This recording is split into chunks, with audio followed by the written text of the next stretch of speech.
বন্ধুরা, আইপিএল এর বাজারে এখন একটাই খবর সবচেয়ে গরম, আর সেটা হলো কলকাতা নাইট রাইডার্স কেকেআর এর মানি ব্যাগ। সত্যি বলছি, এবারের মিনি নিলামে কেকেআর যে টাকার অঙ্ক নিয়ে নামছে প্রায় 64 কোটি টাকারও বেশি, সেটা অবিশ্বাস্য। শেষ মেগা নিলামেও অনেক টিমের কাছে এত টাকা ছিল না। এত বড় বাজেট স্পষ্ট করে দিচ্ছে যে শাহরুখ খানের দল এবার মাঠে নামবে কিছু বিরাট তারকাকে নিজেদের ডেরায় ফেরানোর জন্য। আর তাই আজ আমরা কথা বলবো সেই টপ 5 খেলোয়াড়দের নিয়ে যাদেরকে কেকেআর পরের সিজনে নিজেদের বেগুনি সোনালী জার্সিতে খেলাতে পারে। লিস্টটা খুব চমকপ্রদ হতে চলেছে, তাই শেষ পর্যন্ত দেখতে কিন্তু ভুলবেন না।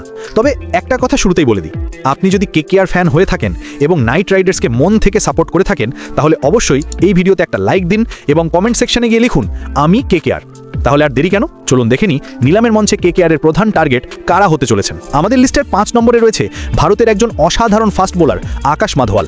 যারা আকাশের বোলিং দেখেছেন, বিশেষ করে ডেথ ওভারের তার সেই ইয়র্কারগুলো, তারা জানেন যে এই মিনি নিলামে ভারতীয় পেসারদের মধ্যে ডেথ বোলিংয়ে আকাশই সেরা বিকল্প। কেকেআরের হাতে যেহেতু টাকা আছে এবং তাদের একজন ভালো দেশি পেসারের দরকার, তাই নিলামে আকাশ মাধওয়ালকে কেনার জন্য কেকেআর ঝাঁপাবেই। আমার মনে হয় না যে আকাশকে কিনতে খুব বেশি খরচ হবে। আনুমানিক 4 থেকে 5 কোটির মধ্যে কেকেআর তাকে নিজেদের করে নিতে পারে। আগামী সিজনে কেকেআর এর বোলিং লাইন আপে আকাশকে দেখার সম্ভাবনা খুবই বেশি। 4 নম্বরে আছেন একজন বিদেশি তারকা। ইনি একজন দুর্দান্ত মিডল অর্ডার ব্যাটার, যিনি আবার উইকেট কিপিংয়ের কাজটাও সামলে দেন। নাম তার জশ ইংলিশ। যদিও শোনা যাচ্ছে যে এই আইপিএলের জন্য তিনি পুরো সময়টা হয়তো পাওয়া যাবেন না, তবুও কেকেআর এর জন্য তিনি হতে পারেন দীর্ঘমেয়াদী সম্পদ। জশ ইংলিশ এখন টি20 ক্রিকেটে তার সেরা ফর্মে আছেন এবং নিয়মিতভাবে সব ফর্মেটে রান করছেন। গত বছর পাঞ্জাব তাকে ছেড়ে দিলেও কেকেআর যদি ভবিষ্যতের কথা ভাবে, তাহলে এই দারুণ ফর্মে থাকা খেলোয়াড়কে দলে নেওয়া উচিত। কেননা কেকেআর তাদের 2 উইকেট কিপার ডিকক এবং গুরবাজ দুজনকেই রিলিজ করেছে। ফলে একজন বিদেশি উইকেট কিপার ব্যাটার তাদের দরকার।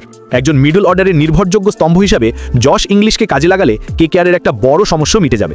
এমন একজন প্লেয়ারকে কেকেআর কেনই বা মিস করবে? আপনার যদি মনে হয় জশ ইংলিশ কেকেআর এর জন্য উপযুক্ত নন, তবে কমেন্টে কারণটা জানাবেন। এবার আসি 3 নম্বরের প্লেয়ারের কথায়। ইনি আমাদের সবার পরিচিত কেকেআরেরই পুরনো সৈনিক ভেঙ্কটেশ আইয়ার। গত মেগা নিলামে কেকেআর ভেঙ্কটেশ আইয়ারকে একটা বড় অঙ্কের টাকা দিয়ে কিনেছিল। তবে এবছর তাকে রিলিজ করার কারণ কেকেআর জানে যে সেই দামটা কিছুটা বেশি ছিল। কিন্তু একটা কথা নিশ্চিত, কেকেআর নিলামে তাকে ফের টার্গেট করবে। আমার দৃঢ় বিশ্বাস কেকেআর তাকে আবার দলে ফিরিয়ে নেবে, কারণ যদি তিনি 8 থেকে 10 কোটির মধ্যে পাওয়া যান, তাহলেও কেকেআর এর বেশ অনেকটা টাকা সেভ হচ্ছে। আমার মনে হয় 2023 সালেও ভেঙ্কটেশ আইয়ারকে আমরা কেকেআর জার্সিতেই দেখব। যদিও আরসিবি, সিএসকে বা এসআরএইচ এর মতো দলগুলো তাকে নেওয়ার চেষ্টা করতে পারে, কিন্তু আমি নিশ্চিত যে কেকেআর তাকে ছাড়বে না।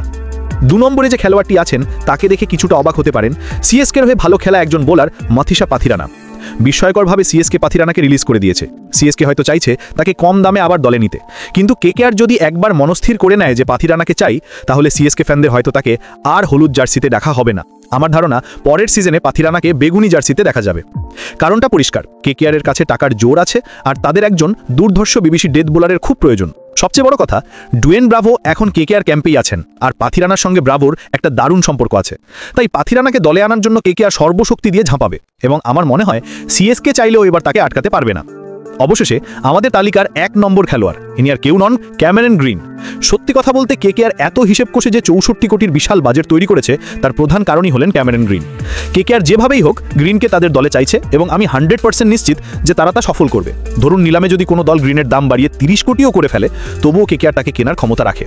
তাহলে 2023 আইপিএলে গ্রিনের ভাগ্য মনে হয় একটা দলের সঙ্গেই বাধা, আর সেটা হলো কলকাতা নাইট রাইডার্স। আমি এই কথাটা আপনাদের গ্যারান্টি দিয়ে বলতে পারি। তবে একটা কথা ভাবুন তো, যদি অ্যাশেজের মাঝে গ্রিন ইনজোর্ড হয়ে যান এবং 3-4 মাসের জন্য ক্রিকেট থেকে দূরে থাকেন, তখন কি হবে?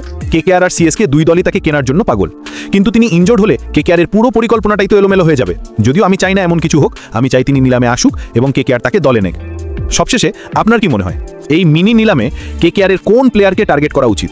কমেন্ট বক্সে আপনার পছন্দের টার্গেট খেলোয়াড়দের নাম লিখুন। আপনার মন্তব্য আমাদের জন্য খুবই দরকারি।